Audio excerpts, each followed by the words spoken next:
Hammaga salom. Lingua.ga xush kelibsiz. Ingliz tili grammatikasini o'rganishda davom etamiz. Demak, bugun sizlar bilan these, those hamda that almashlarini o'rganamiz. Xuddi o'zbek tilida bo'lgani kabi, ingliz tilida ham ko'rsatish almashlari mavjud. Ular quyidagilardan iborat: these, that hamda those ko'rsatish almashlaridan iborat. Video davomida har bir ko'rsatish almashining ma'nosi hamda ishlatish qoidalari bilan tanishamiz. Tayyor bo'lsangiz, boshlaymiz. Let's go. Demak, birinchi ko'rsatish almashi bizda this. O'zbek tilida bu degan ma'noni anglatadi. O'ylashingiz mumkin, qanday holatlarda this dan foydalanamiz? Demak, ishlatish qoidasi quyidagidan iborat. This ya'ni bu ko'rsatish almashini yaqin va birlikdagi narsalarni ko'rsatishda ishlatiladi. E'tibor beramiz, yaqin va birlikdagi. Ya'ni bundan ko'rinib turibdiki, yoningizda turgan hamda bir dona birlikda turgan narsalarni ko'rsatishda ishlatamiz. Misollar tariqasida ko'rib chiqamiz. This is a book. This is a book. Bu kitob. Noaniq artikli kitobni bir donaligini ko'rsatmoqda hamda u yaqiningizda turgani uchun bu kitob, bir dona kitob degan ma'noni anglatadi. Shu sababli this dan foydalanamiz. This is my pen. This is my pen. Bu mening qalamim. This is your bag. This is your bag. Bu sening sumkang. Yaqiningizda hamda birlikda turgani uchun siz this dan foydalanishingiz mumkin. Keyingisi this is a lemon. This is a lemon. Bu bir dona limon. Keyingi ko'rsatish almashimiz bizda this. Talaffuzga e'tibor beramiz. This hamda this. O'zbek tilida bular degan ma'noni anglatadi. Ya'ni yaqin va ko'plikdagi narsalarni ko'rsatishda ishlatiladi. Yaqin hamda ko'plikdagi degan so'zlarga e'tibor bering. Yaqiningizda turibdi, lekin ular endi bir dona emas, ko'p. Yaqiningizda va ko'plikda turgan narsalarga yoki shaxslarga nisbatan ishlatamiz. Masalan, these are my friends. These are my friends. Bular mening do'stlarim.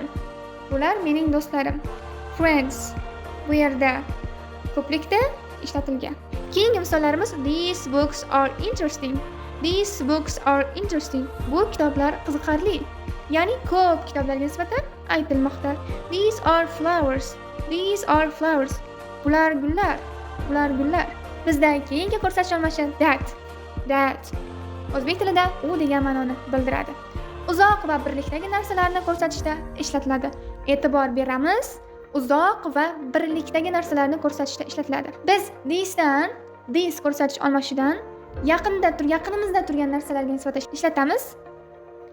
Endi thatdan esa uzoqda turgan narsalarga, shaxslarga nisbatan u deb ko'rsatganimizda foydalanamiz. Masalan, uzoqda turgan daraxtga qarabsiz. That is a tree. That is a tree. U daraxt. Uzoqda bitta daraxt turibdi. Siz unga nisbatan that is a tree. U bitta daraxt deyishingiz mumkin. Keyingi misollarimizni ko'rib chiqamiz. That is a bird. That is a bird.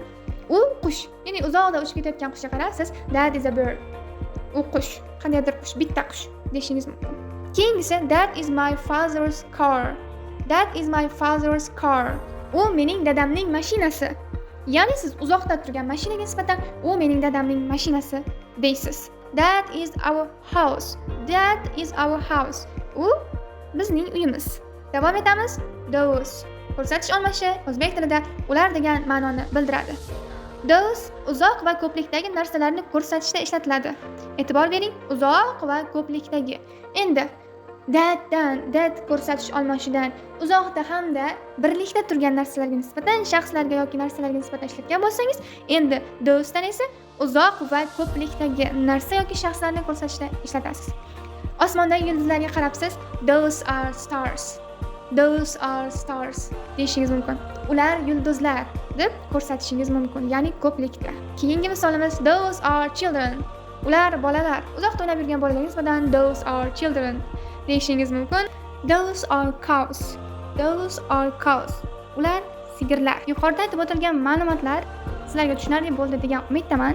Demak, yana bir bor takrorlab o'tamiz. This ko'rsatish almashi o'zbek tilida bu degan ma'noni bildiradi hamda yaqiningizda va birlikda turgan narsa yoki shaxslarga nisbatan ishlatamiz. This o'zbek tilida ular degan ma'noni bildiradi hamda yaqiningizda yoningizda hamda ko'plikda turgan narsa yoki shaxslarga nisbatan qo'llashingiz mumkin. That ko'rsatish almashishni o'zbek tilida u degan ma'noni bildirib, uzoqdagi hamda birlikdagi narsa yoki shaxslarda. Those ko'rsatish almashish esa ular degan ma'noni bildirib, uzoqdagi hamda ko'plikdagi narsa yoki shaxslarni ko'rsatishda foydalanishingiz mumkin. Berilgan ma'lumotlarni mustahkamlash maqsadida sizlarga homework beraman, ya'ni uyga vazifa. Uyingizdagi 5 ta narsani this, that, this, those yordamida gaplarda ishlatib yozing. Ushbu video darslik orqali o'rganganlaringizni bilmingizni mustahkamlash maqsadida linguavi.uz saytiga kiring, ro'yxatdan o'ting hamda har bir mavzuga doir keltirilgan grammatik mashqlar, topshiriqlar hamda qiziqarli o'yinlar orqali o'rganganlaringizni mustahkamlang. Linguavi saytining linki esa video ostida keltirilgan. Keyingi video darsliklarda ko'rishguncha xayr.